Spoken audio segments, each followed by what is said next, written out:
Pemirsa alami kenaikan harga sejak sebulan terakhir. Pedagang sebut kenaikan harga telur ayam ras saat ini merupakan kenaikan terparah yang pernah terjadi. Kenaikan harga telur ayam ras yang terjadi hampir di seluruh wilayah Indonesia bukan hanya dikeluhkan oleh masyarakat, akan tetapi juga dikeluhkan oleh para pedagang telur. Salah satunya Junaida, pedagang telur ayam di pasar Pak Baeng-Baeng, yang mengeluh dengan kenaikan harga telur sejak 1 bulan terakhir. Ia merasa kenaikan harga kali ini merupakan kenaikan harga terparah yang ia rasakan selama menjadi pedagang telur.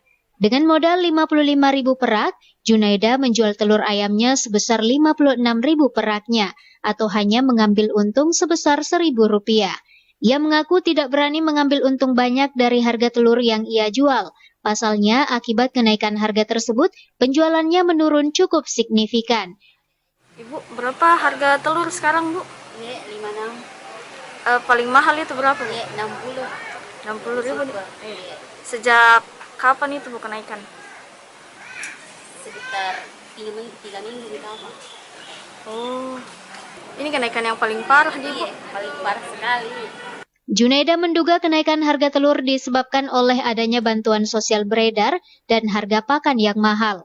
Ia berharap pemerintah dapat mengatasi permasalahan ini dan secepatnya harga telur dapat kembali turun dan normal. Fitri Herunisa, Slebes TV.